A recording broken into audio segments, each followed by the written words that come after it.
ibadah kepada Allah Subhanahu wa taala. Sebagaimana yang kita lakukan di pagi hari ini, diawali dengan sholat subuh berjamaah, dilanjutkan dengan thalabul ilmi, dan berakhir dengan melaksanakan salah satu sunnah Nabi Sallallahu Alaihi Wasallam, yaitu sholat sunnah isyraq. Semoga rangkaian amal-amal ketaatan yang kita lakukan di pagi hari ini menjadi penyebab atau menjadi pemberat timbangan amal kebajikan kita kelak di yaumil hisab.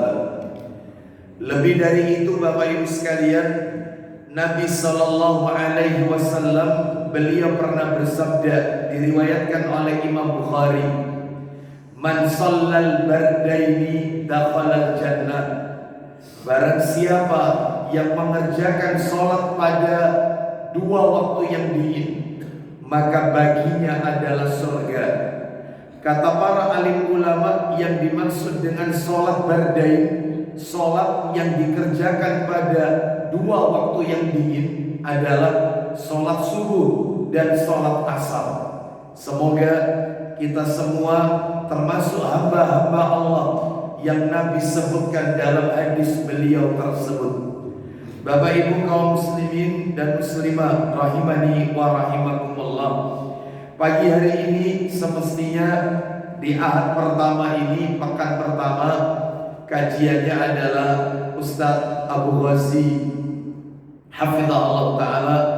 Karena beliau uzur syar'i, maka takmir masjid meminta saya untuk menggantikan beliau. Saya tidak melanjutkan kitab yang beliau bahas, yaitu Jami'ul Ulum wal Hikam, tetapi saya mencoba untuk melanjutkan saja materi yang secara rutin kami sampaikan di ahad pekan yang kedua. Apa itu? Kitab yang ditulis oleh Syekh Abdul Aziz bin Fathi As-Sayyid Nada, yaitu hafizahullah ta'ala, kitab yang berjudul Mawsu'atul Adab Al-Islamiyyatil Murattabah Alal Hurufil Hijaiyah, yang sudah diterjemahkan ke dalam bahasa Indonesia, Ensiklopedia Adab Islam menurut Al-Quran dan As-Sunnah. Kita masih berada pada bab yang pertama, yaitu huruf alif. Karena memang di dalam kitab ini penyajiannya berdasarkan dengan huruf hijaiyah, alif, ba, ta, sa. Judul-judulnya, bab-babnya disesuaikan dengan huruf hijaiyah. Bab yang pertama huruf alif, pasalnya pasal yang kedua, Bapak Ibu sekalian, yaitu pasal tentang adab al-ukhuwah fillah, yang diterjemahkan dengan persaudaraan karena Allah. Menurut catatan saya, terakhir pertemuan kita adalah di bulan Oktober, Bapak Ibu sekalian. Karena di bulan November saya uzur, sehingga kajiannya yaitu libur. Lalu kemudian qadarullah kita ditakdirkan pada pekan pertama di bulan ini. Terakhir catatan saya, kita masih membahas ada persaudaraan karena Allah itu dari total 34 kurang lebih ya. Saya baru menyampaikan 2 poin, Bapak Ibu sekalian.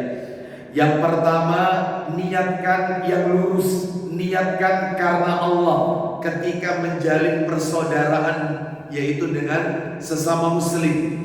Tidak ada tendensi apapun, bukan karena balas budi, bukan karena tujuan-tujuan duniawi, tapi murni karena Allah Azza wa Jalla. Itu yang pertama. Yang kedua, Bapak Ibu sekalian, yaitu harus selektif mencari teman. Nah, tentunya kalimatnya berbeda dengan yang ada di kitab. Saya mencoba untuk menggunakan bahasa yang mudah untuk dipahami, dan tentunya yaitu ada beberapa poin-poin yang sama yang ada di kitab ini. Nah, sehingga kami tidak perlu ulang pembahasannya. Yang kedua adalah harus selektif Jangan salah pilih mencari teman. Sebagaimana Nabi bersabda, la tusahib illa mu'minan wa la ya'kul ta'amaka illa taqi. Janganlah kalian berteman kecuali dengan orang-orang yang beriman, dan janganlah makanan kalian itu dimakan kecuali yang memakannya adalah orang-orang yang bertakwa kepada Allah Azza wa Jalla. Berarti harus pilih-pilih, ya harus pilih-pilih mencari teman. Karena teman inilah yang bisa membawa pengaruh kita. Ar-rajulu ala dini khalili falyandur ahadukum man yukhalil. Agama seseorang itu mengikuti agama temannya. Maka lihatlah dengan siapa dia berteman. Teman di lingkungan sehari-hari, teman di media sosial, dan seterusnya. Kita lanjutkan pagi hari ini poin yang ketiga. Mungkin tidak sama ya seperti yang ada di layar, karena memang kami nukil dari beberapa kitab-kitab yang lain. Ya, yang ketiga adalah yaitu sikap seorang mukmin kepada saudaranya, muslim kepada saudaranya, yaitu pahami uzurnya, jangan mudah suudzon. Memahami uzurnya, jangan suka suudzon kepada saudara kita. Selalu berprasangka yang buruk kepada saudara kita. Bapak Ibu sekalian, menarik perkataannya Ibnu Mazin rahimahullah. Apa kata Ibnu Mazin rahimahullah? Beliau mengatakan, al-mu'minu yatlubu ma'adira ikhwani wal munafiqu yatlubul asarat. Artinya, cirinya seorang mukmin itu, nah ini, cirinya mukmin itu adalah orang yang suka mencari uzur-uzur bagi saudaranya. Dia suka memberikan uzur kepada saudaranya. Sedangkan cirinya orang munafik kebalikannya, Bapak Ibu. Orang munafik itu suka cari-cari kesalahan saudaranya. Jadi kalau orang beriman kepada saudaranya sesama mukmin itu suka memberikan uzur. Tapi kalau orang munafik yang dicari bukan uzurnya tetapi kesalahannya. Contoh, suka memberikan uzur-uzur kepada saudaranya. Misalnya, yaitu dia misalnya saudara kita lagi emosi, lagi marah misalnya, atau saudara kita melakukan hal-hal yang tidak mengikuti petunjuk Allah dan Rasulnya Sallallahu Alaihi Wasallam. Mungkin dia belum tahu ilmunya, mungkin dia belum tahu dalilnya, mungkin dia tadi itu mungkin berikan uzurnya, berikan rukhsah kepada mereka. Nah, jangan suka suudzon, jangan-jangan dia ini, nah itu nggak boleh, Bapak Ibu sekalian. Kenapa? Sebab Nabi melarang keras, yaitu memiliki sikap seperti ini kepada saudara kita, Bapak Ibu. Dalil, ayo kita dengarkan dalilnya. Sahih Muslim, kita bisa lihat di dalam hadis riwayat Muslim, dalam Sahih Muslim nomornya 2191 itu kalau nomor cetakan terjemahan ya, cetakan terjemahan. Kalau nomor aslinya Bapak Ibu 2563. Saya bacakan 2563. Dari Abu Hurairah radhiyallahu anhu, dia berkata, Nabi sallallahu alaihi wasallam bersabda, "Iyyakum wadh-dhanna fa inna dhanna akdzabul hadisi wala tahassasu wala tajassasu." Lah poinnya di sini. Wala tajassasu wala tanafasu wala tahasadu wala tabaghadu wala tadabaru wa kunu ibadallahi ikhwana. Nah, itu ya, dari Abu Hurairah radhiyallahu anhu. Nah, itu silakan bisa dibantu terjemahannya. Silakan. Dari Abu Hurairah radhiyallahu anhu, katanya Rasulullah Shallallahu Alaihi Wasallam bersabda, Apa isi sabdanya? hindarilah prasangka. Baik, jauhi prasangka buruk, suka suudzon dengan saudara kita. Ya, mungkin dia datang terlambat, jangan suudzon. Tanamkan, yaitu berikan udzur. Mungkin tadi di jalan, mungkin dia tadi di rumah banyak keperluan, mungkin dan seterusnya. Lanjut, karena prasangka itu berita yang paling bohong. baik, suudzon itu adalah ucapan yang paling dusta, kata Nabi. Lanjut teruskan. Jangan saling mencari-cari keburukan orang. Baik, jangan suka mencari-cari isu keburukan orang. Lanjut.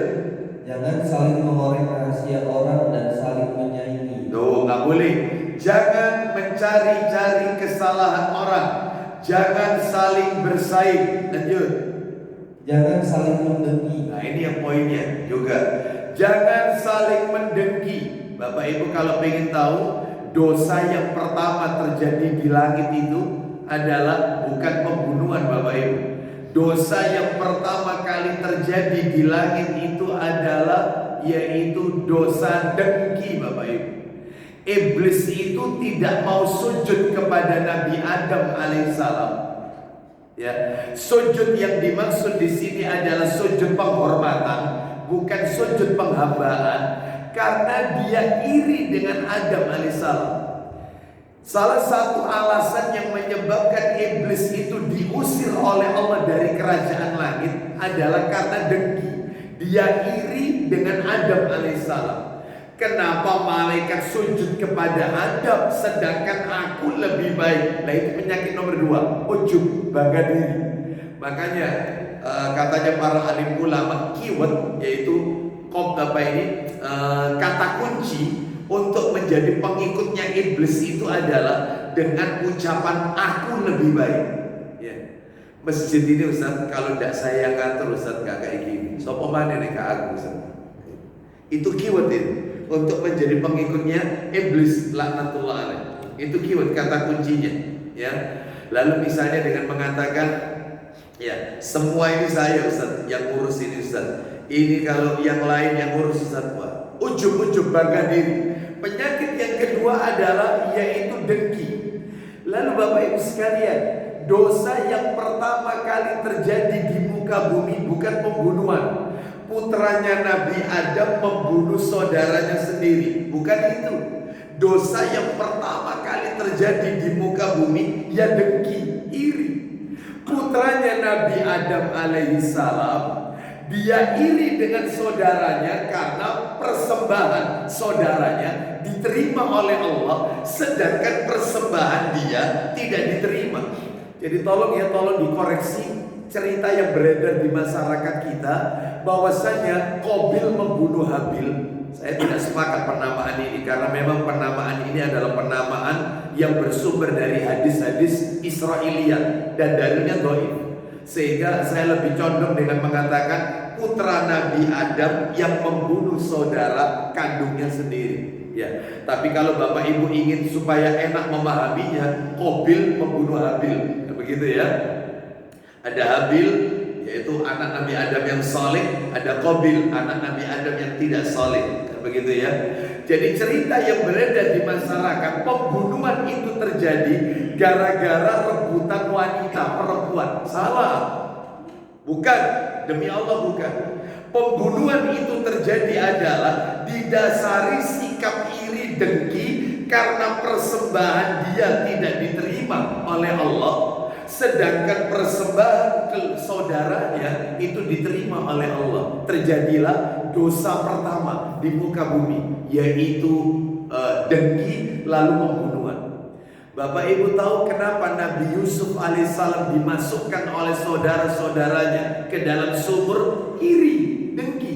Oh, penyakit iri itu Bapak Ibu, penyakit dengki asal itu penyakit berbahaya. Dan biasanya orang itu kalau iri yang selevel, pedagang itu biasanya iri sesama pedagang. Ustaz biasanya iri sesama ustaz. Itu sudah, biasanya itu sudah. Iya.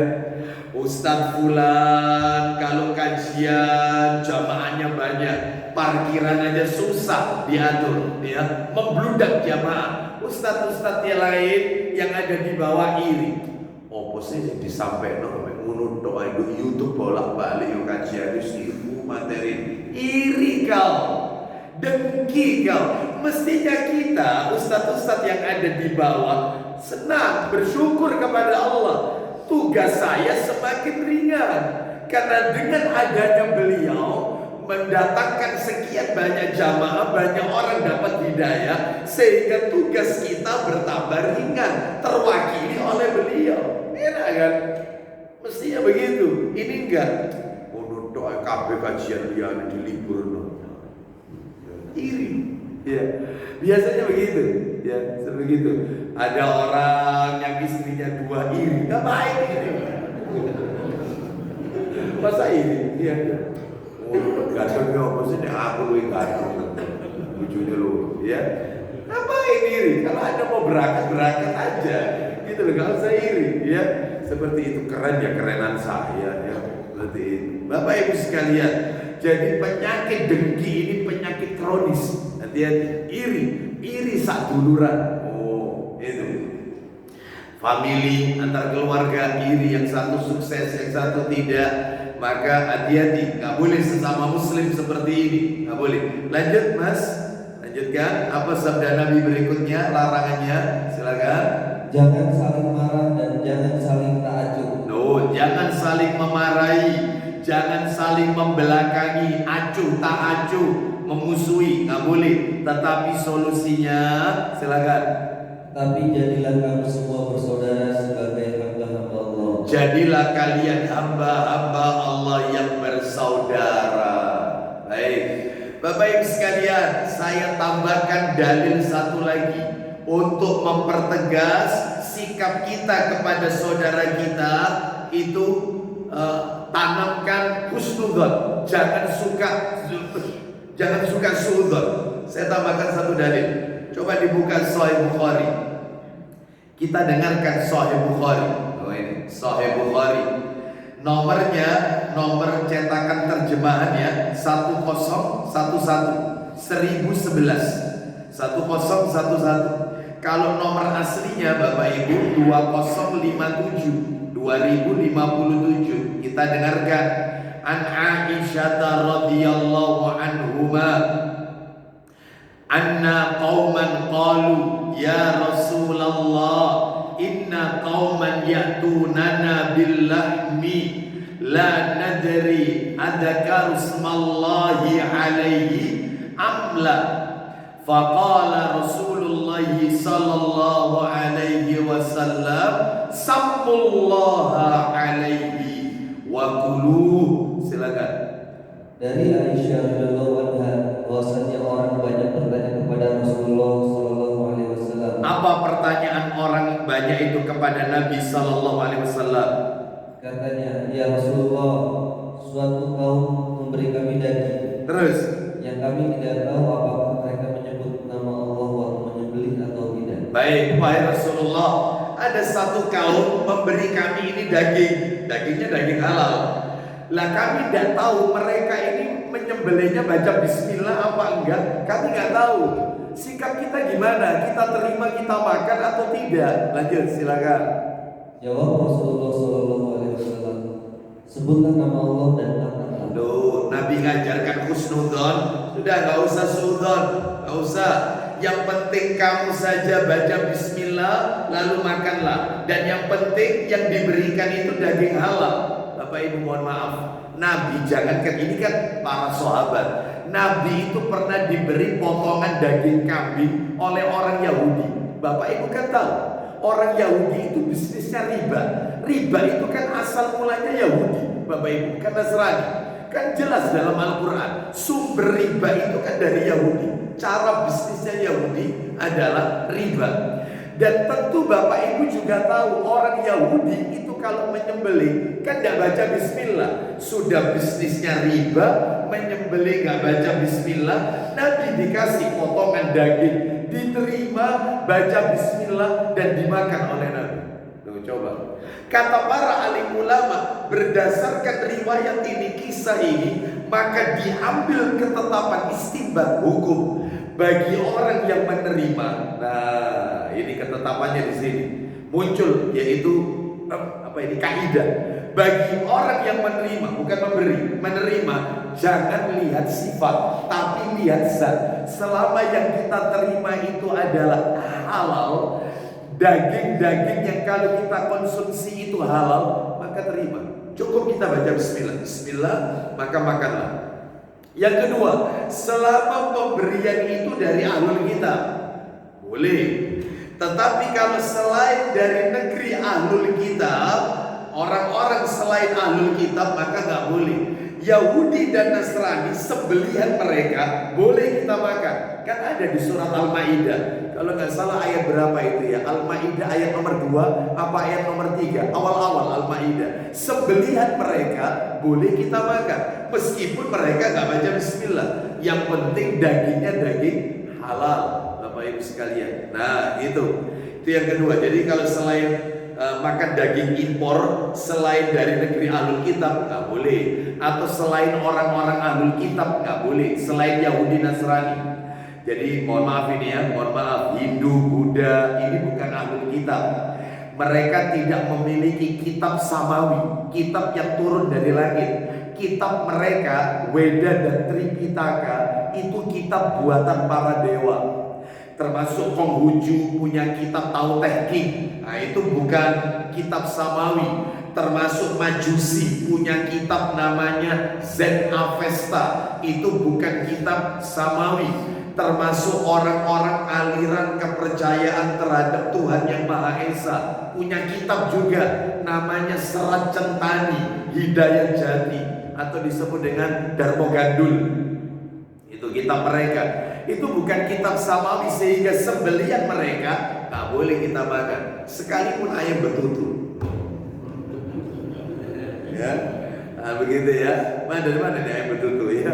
Nah, kalau kita tahu itu mereka yang menyembelih, yaitu orang-orang mereka, maka kita tidak boleh. Terus kalau kita ke negeri mereka, ke Jepang agamanya Shinto, menyembah matahari, kan bukan ahlul kitab. Apa yang kita makan? Ya untuk lebih amannya makan ikan aja. Ikan kan halal, bangkainya ikan kan boleh kita makan, ya. Baik, jadi jangan daging-dagingan. Wallahu a'lam bishawab, ya. Jadi intinya Bapak Ibu sekalian dalam hal ini adalah tanamkan husnudzon, ya, tanamkan husnudzon. Jadi kalau panjenengan diberi tetangga orang-orang Nasrani, yang penting bukan acara mereka ya, yang penting bukan acara ritual mereka, ritual keagamaan mereka. Misalnya mereka punya hajat, entah itu pernikahan atau apa, kita diberi, dan itu adalah berupa daging. Nah, maka dalam hal ini maka cukup kita baca bismillah. Yang penting yaitu zatnya adalah halal, Bapak Ibu, diperbolehkan. Bapak Ibu sekalian rahimani wa rahimakumullah. Tetapi, nah ini ada tetapinya. Kalau kita diundang mereka, lalu kemudian kita makan dengan piring mereka, maka kata Nabi, bersihkan lebih dahulu piringnya sebelum kita gunakan. Kita diundang mereka, lalu acara prasmanan, lalu kemudian kita makan di piring mereka, bukan piring catering, bukan. Yang piring itu dari rumah mereka, maka kata Nabi, bersihkan, cuci lebih dahulu, minimal tisu basah. Karena kata Nabi, kita tidak tahu apa yang terjadi di atas piring itu di rumah mereka. Bisa jadi yaitu mereka meletakkan sesuatu yang haram hukumnya, babi dan seterusnya. Oleh karenanya maka tanamkan husnudzon. Kalau dengan saudara kita, tanamkan husnudzon. Contoh, kita bertamu ke rumah saudara kita. Kita tahu orang ini suaminya, nih ya, orang ini itu pekerjaannya syubhat. Ya. Kita disuguhi kopi, teh, makanan ringan, maka kita tidak perlu ragu, kemudian apalagi bertanya, pangan tangga ini ya, ini pekerjaannya syubhat ini ya, ini ya apa ini? Nggak usah. Kata Nabi sallallahu alaihi wasallam berdasarkan hadis tadi, kaidahnya adalah yang menerima itu lihat zat, selama zatnya itu halal maka makan. Nggak perlu juga Anda bertanya, Bapak beli kopi ini sumbernya dari uang mana? Nggak perlu. Nggak perlu tanya. Yang penting zatnya halal, terima. Maka bismillah, tanamkan husnudzon. Ya, tanamkan. Kecuali kalau kita tahu bahwasanya sumbernya itu adalah dari harta syubhat. Contoh Abu Bakar As-Siddiq radhiyallahu anhu. Kan ada dalam kitab Sahih Targhib wa Tarhib, dia memiliki seorang budak. Yang budak ini kemudian memberikan makanan kepada Abu Bakar As-Siddiq radhiyallahu anhu. Setelah dimakan makanan itu, makanan halal, dimakan, lalu si budak itu berkata, "Wahai Abu Bakar, tahukah engkau makanan ini dari mana?" Loh, iya, dari mana makanan ini? Aku dulu ini profesiku dukun, tukang ramal. Sedangkan aku tidak punya ilmu untuk meramal. Aku ini dulu dukun. Lalu ada seseorang yang bertanya kepadaku untuk minta diramal, dan aku ramal, ternyata cocok. Lalu dia memberikan hadiah makanan kepadaku. Itulah yang kau makan tadi. Itu langsung jarinya Abu Bakar dimasukkan ke dalam mulutnya sendiri, dikeluarkan semua isi, yaitu makanan yang sudah masuk ke dalam perutnya tersebut, dimuntahkan semuanya dalam bentuk kehati-hatian. Sebab Nabi pernah mengatakan daging yang tumbuh dari barang haram tak bisa masuk surga. Daging yang tumbuh dari barang haram tak bisa masuk surga. Bapak Ibu kan tahu, yaitu disebutkan. Coba dibuka Mas, dicarikan Sahih Muslim Mas. Sahih Muslim nomornya 971. Muslim 971. Coba 971 itu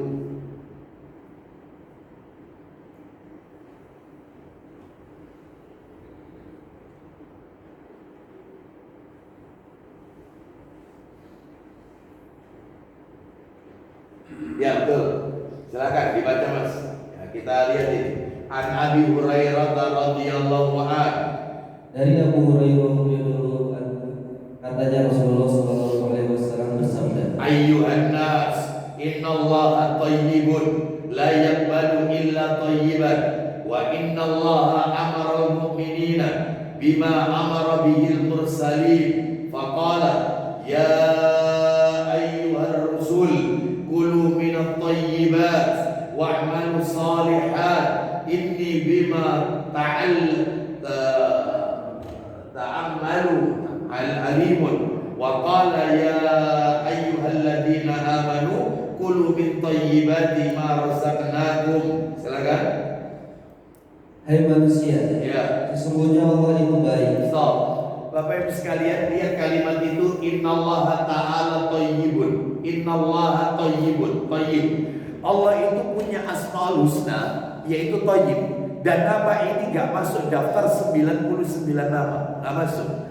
Yang ada di 99 nama asmaul husna, Ar-Rahman, Ar-Rahim, Al-Malik, Al-Aziz, Al-Awwal, Al-Akhir, Al-Zahir, Al-Batin, Al-Hayyu, Al-Qayyum, itu Thayyib gak masuk thayyib. Lalu apa thayyib itu artinya? Di situ diartikan baik. Sebenarnya thayyib ini artinya bukan baik Bapak Ibu. Itu perlu dikoreksi itu terjemahnya.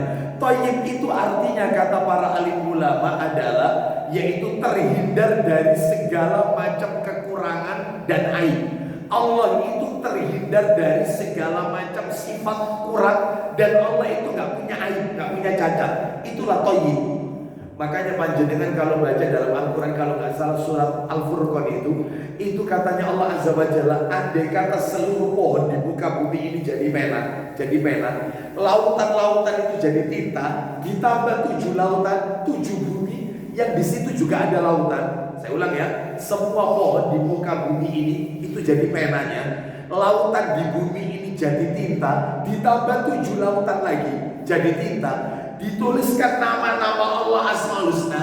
Maka ketika kering semua lautan itu belum cukup, masih ada nama-nama Allah yang lain. Jadi 99 nama ini itu tidak terbatas hanya itu, banyak. Termasuk ini thayyib, gak masuk 99 nama Asmaul Husna. Lanjut teruskan, silakan. Dia tidak menerima sesuatu melainkan yang baik pula. Lanjut, belum poinnya. Dan sesungguhnya Allah telah memerintahkan kepada orang-orang mukmin seperti yang diperintahkannya kepada para rasul. Perhatikan kalimatnya, bagus ini.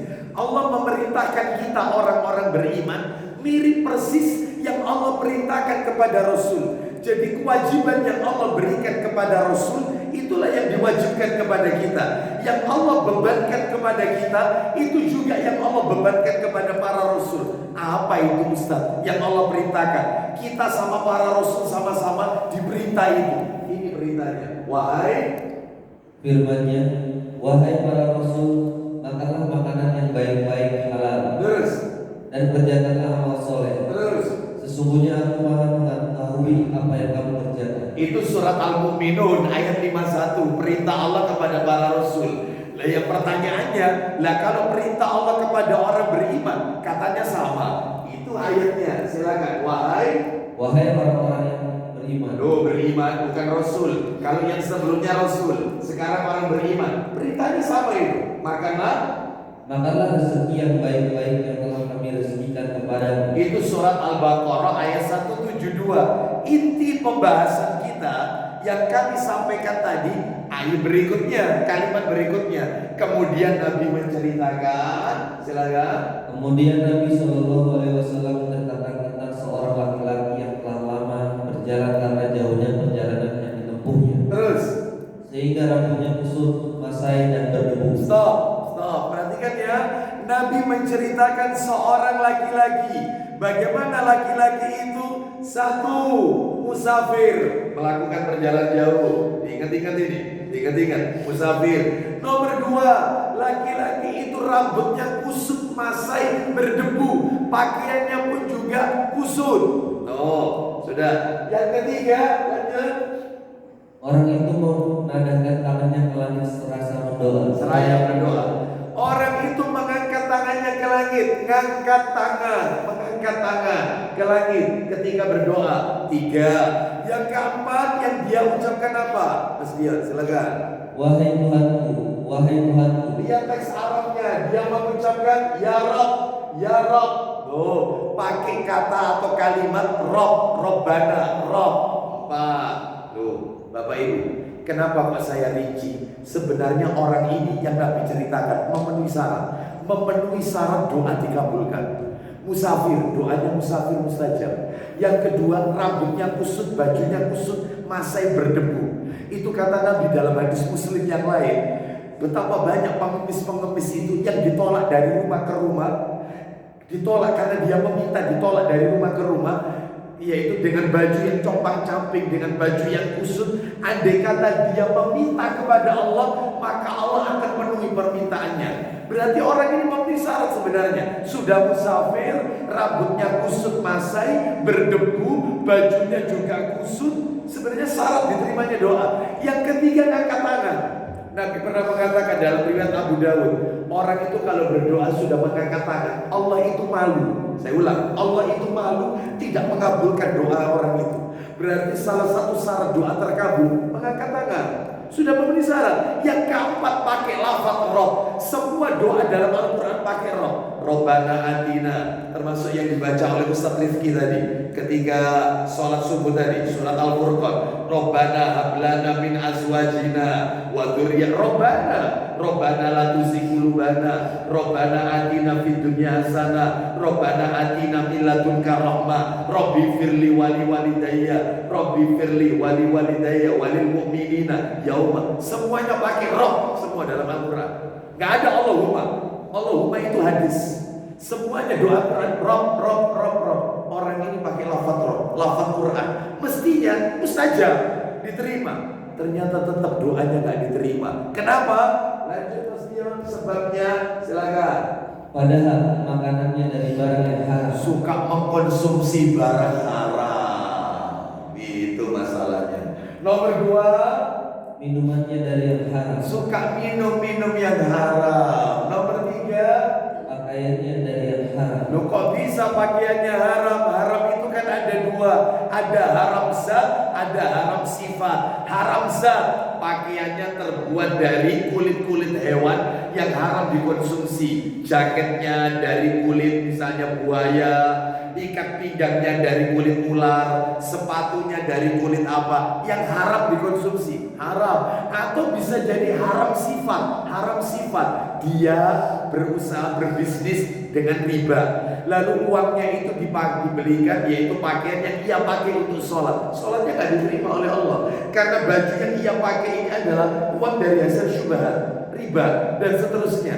Hati-hati. Jadi haram itu ada dua, ada haram zat sama haram sifat. Termasuk air. Air ini adalah halal itu, tetapi bisa jadi haram karena uang yang dipakai untuk membeli air ini dari usaha-usaha yang haram, maka masuk ke tubuh yang haram. Hati-hati. Ini. Terus kemudian lain yang bahaya. Silakan. Dan dia diasuh dengan makanan yang haram. Dan dia mulai kecil diberi makanan oleh orang tuanya dari pekerjaan yang haram. Terus fa'ana yustajabu lidzalik. Silakan. Maka bagaimana Allah akan memperkenankan doanya? Nggak mungkin diterima. Padahal memenuhi syarat orang itu sebenarnya. Memenuhi syarat, tetap nggak diterima. Karena itu tadi. Makanya kembali ke materi kita, Bapak Ibu sekalian. Jadi jangan suudzon dengan saudara kita, ya. Tanamkan husnudzon dan jangan suka mencari-cari kesalahan. Jangan kepada saudara kita, jangan. Ada kitab, ada mufrad di sini. Ada mufrad. Minta tolong ada mufrad. Nomornya 592. Ini ada kalimat menarik ini. 592 ada mufrad. Sesuai nomornya tadi ya. Insya Allah 592, mudah-mudahan cocok. Kita dengarkan di situ, kita lihat Adabul Mufrad nomor 592, di mana Rasulullah Sallallahu Alaihi Wasallam beliau bersabda,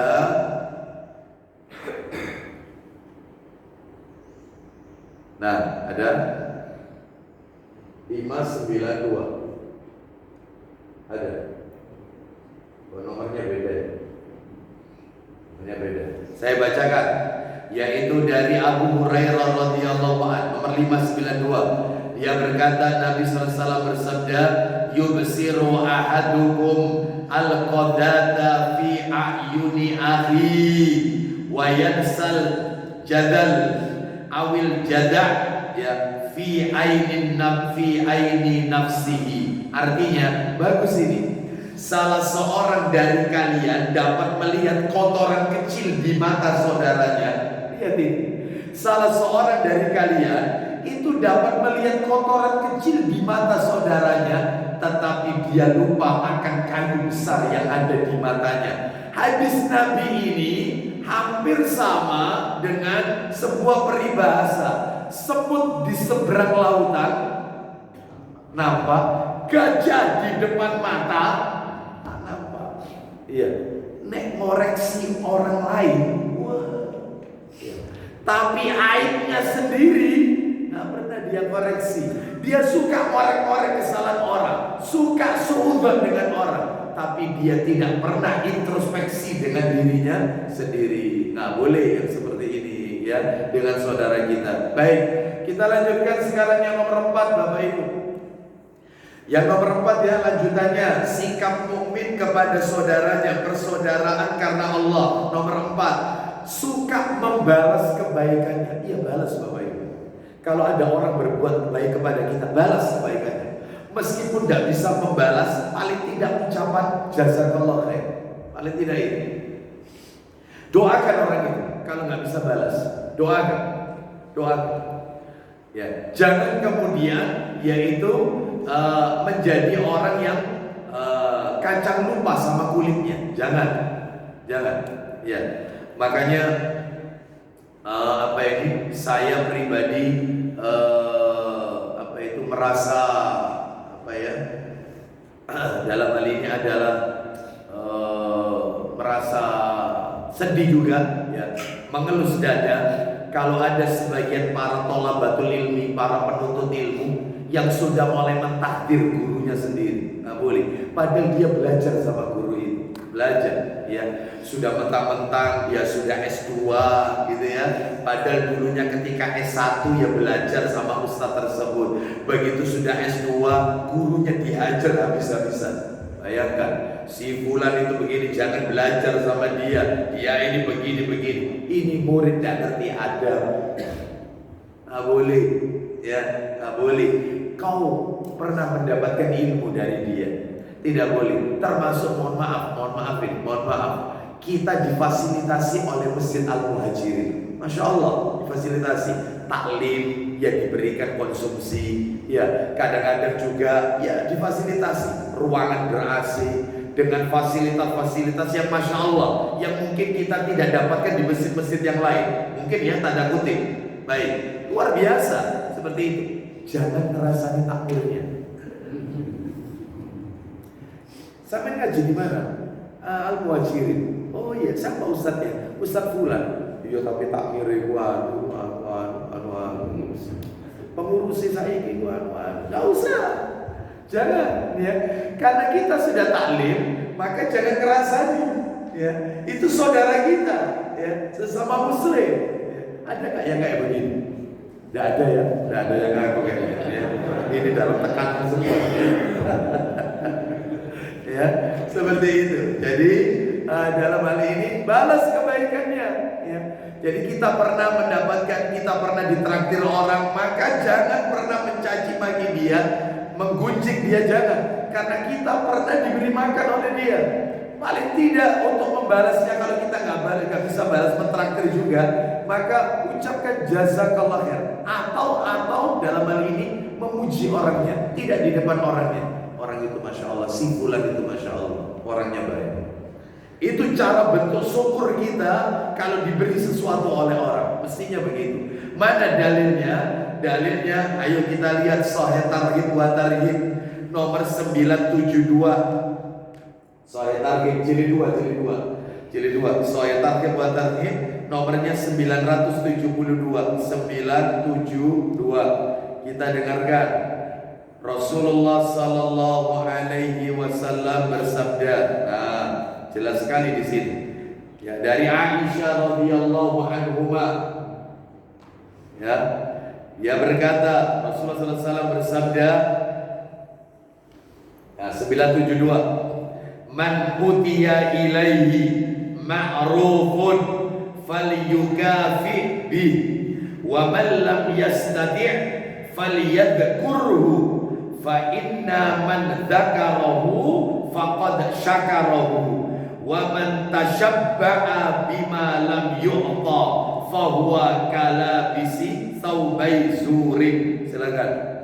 Dari Aisyah radhiyallahu anha, Rasulullah sallallahu alaihi wasallam bersabda. Apa isi sabdanya? Barang siapa diberi kebaikan, kalau kita dapat kebaikan, lanjut, maka hendaknya dia membalasnya dengan kebaikan. Nah, balas seperti itu. Lanjut. Barang siapa tidak mampu, maka hendaknya dia menyebutnya. Nah, kalau dia tidak mampu membalasnya, paling tidak dia itu menyebutkannya. Maksudnya menyebutkannya, memuji orang tersebut. Orang itu Masya Allah. Nah, gitu ya. Saya pernah diberi oleh orang itu, tidak di depan orangnya, tidak. Ya. Terus lanjut. Karena barang siapa yang menyebutnya, maka dia telah mensyukurinya. Tuh, bersyukur kepada Allah. Itu cirinya orang yang bersyukur. Lanjut. Dan barang siapa merasa kenyang dengan apa yang tidak diberikan kepadanya. Ini lain lagi babnya ini. Babnya lain lagi. Maka dia seperti orang yang mengenakan 2 helai baju kebohongan. Baik. Maksudnya kalimat yang kedua itu yang saya katakan babnya lain lagi. Lihat kalimatnya itu. Dan barang siapa merasa kenyang dengan apa yang tidak diberikan kepadanya, berarti dia berkata dusta, bohong. Maka dia seperti orang yang mengenakan 2 helai baju kebohongan. Contoh, seseorang yang mengaku-ngaku. Contoh ini, contoh. Pak, kemana aja? Saya kok nggak lihat panjenengan, lama sekali saya nggak lihat sampean. Kemana aja? Iya, kemarin saya umroh. Padahal nggak umroh. Ya. Kemarin itu loh Pak, kita sama teman-teman takbir itu Pak, apa itu? Kita itu kemarin makan-makan di sini Pak Anu. Oh iya, saya juga pernah kok. Padahal nggak pernah dia makan di sini. Kagak kalah. Iya, nggak mau kalah. Itu kata Nabi seperti orang yang memakai 2 baju penuh dengan kedustaan. Dosa besar, nggak boleh. Ya. Nah, jadi ini menunjukkan kepada kita haramnya perbuatan ini. Kita tambahkan yang satu lagi 973. Pendek dalilnya dari Abu Hurairah, pendek dalilnya. Di mana Nabi sallallahu alaihi wasallam bersabda, "La yashkurullah man la yashkurun nas." Silakan. Dari Abu Hurairah radhiyallahu anhu dari Nabi sallallahu alaihi wasallam, beliau bersabda, Isinya, tidaklah bersyukur kepada Allah orang yang tidak berterima kasih kepada manusia. orang itu kalau tidak pandai berterima kasih kepada manusia, berarti orang itu bukan orang yang bersyukur kepada Allah. Jadi kalau mau ditanya, cirinya orang bersyukur kepada Allah itu apa, Ustaz? Salah satunya adalah dia pandai berterima kasih kepada orang. Jazakallah khair. Jazakillah khair. Terutama istri pandai berterima kasih, bersyukur kepada suaminya. Itu istri yang bersyukur kepada Allah. Tapi kalau ada seorang istri, dia tidak pandai mengenang kebaikan suaminya, yang diingat-ingat itu adalah kesalahan suami, itu bukan istri yang pandai bersyukur kepada Allah. Tapi saya yakin istri panjenengan semua nggak seperti itu, ya. Nah, ya. Kadang-kadang suami itu sudah minta maaf, ya aku salah, aku minta maaf, namanya manusia, aku bukan malaikat, kamu juga kan bukan bidadari, tak ada gading yang tak retak, tak ada manusia sempurna, aku jauh sepuro, tak kata baleni mana. Apa kata istri? Gak kapan nih, waduh diinget-inget, kapan nih kau dia tahu ini, waduh. Makanya daya ingatnya istri itu kuat-kuat. Itu kalau dipakai ngapalkan Quran, Masya Allah. Masalahnya pakai ngapalkan kesalahannya suami. Ya, itu masalahnya. Jadi tolong, tapi istri panjenengan insya Allah soleha. Nah, ini yang saya maksud ini adalah istri-istri Perumahan Puri Surya Kambutu. Tahu? Kambutu itu ke mana ya? Kita lanjutkan, saya tambahkan dalil. Coba dibuka, saya tambahkan Sahih Bukhari. Coba Bukhari, Sahih Bukhari. Nah, nomornya 12. Nah, itu ya, ini Muslim apa Bukhari? Bukhari ya. 1214. 1214. Sebentar lagi kita akhiri ya. 1214. Itu nomor aslinya bukan 1214, bukan. Nomor aslinya 2585, 2500 mohon maaf, 2585 Bukhari 2585. Silakan, yaitu dari Aisyah radhiyallahu anhuma. Nah, an Aisyah radhiyallahu anhuma qalat kana Rasulullah. Ada enggak? Nah, 121. Nah, betul itu teksnya, lihat. Kana Rasulullah sallallahu alaihi wasallam yaqbalul hadiyata wa yuthibu 'alaiha lam yadhkur. Enggak sampai di sini ya. Silakan. Dari Aisyah radhiyallahu anha, katanya Rasulullah sallallahu alaihi wasallam sering menerima hadiah dan membalasnya. Nabi itu sering dapat hadiah dan Nabi suka membalasnya. Nah, Nabi itu suka sering menerima pemberian hadiah dan Nabi suka membalasnya. Saya tambahkan lagi, Abu Dawud. Ada nggak Abu Dawud? Sahih Sunan Abu Dawud. Nomornya 3347. 3347. Abu Dawud 3347. Jilid 2 ya. Jilid 2. Nah, 3347. Kita dengarkan. Loh, ini yang Nabi lakukan ini. Yaitu dari Jabir, an Jabir ibni Abdullah radhiyallahu an. Nah, itu sudah ada di sana. Kana li ala Nabi sallallahu alaihi wasallam dainun faqadani wa zadani. Silakan. Dari Jabir bin Abdullah, ia berkata, aku pernah mempunyai piutang pada Nabi sallallahu alaihi wasallam. Lalu beliau membayar piutang itu dan menambahinya. Jadi Nabi itu pernah hutang kepada sahabat Jabir radhiyallahu an.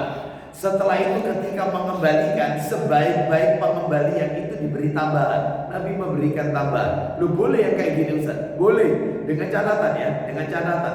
tidak disyaratkan di awal. Nggak boleh. Kalau dipersyaratkan, kamu pinjam berapa, kembalinya harus sekian. Itu riba. Dan sikap kita kalau ingin mengembalikan bukan hanya uang.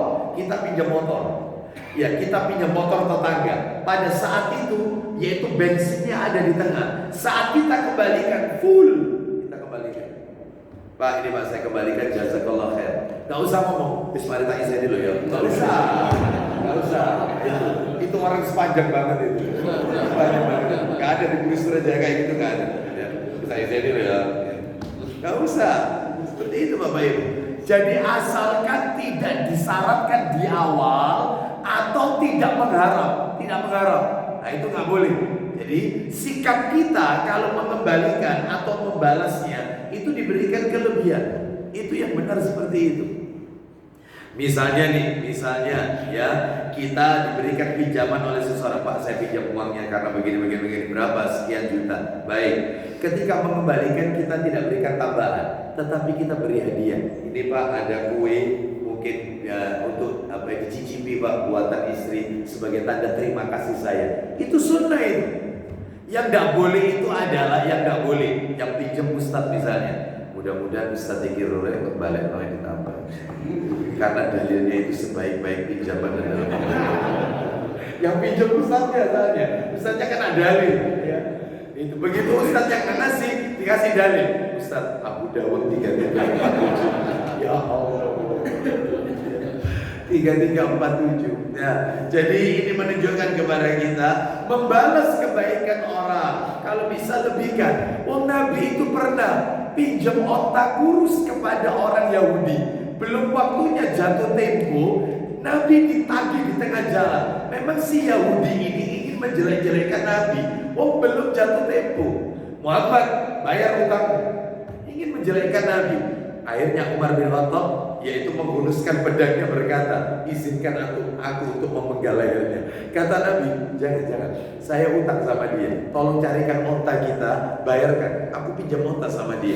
Katanya Umar bin Khattab, yang kita punya itu onta gemuk semuanya. Wahai Rasulullah, kata Nabi, sebaik-baik pengembalian utang adalah diberikan tambahan. Berikan onta gemuk kita kepada dia. Oh, itu sebaik-baik begitu. Ya. Baik, wallahu a'lam wa bishawab. Saya cukupkan sampai nomor 4 Bapak Ibu karena masih ada amanah yang harus kami tunaikan. Mudah-mudahan untuk berikutnya kita akan bisa tambahkan poin-poin yang lain. Wallahu a'lam wa bishawab. Ya, ada yang mau bertanya? Ya, tidak ada. Baik, kalau tidak ada saya cukupkan. Semoga menjadi tambahan ilmu yang bermanfaat. Mudah-mudahan Allah meridhoi amal ibadah kita. Semoga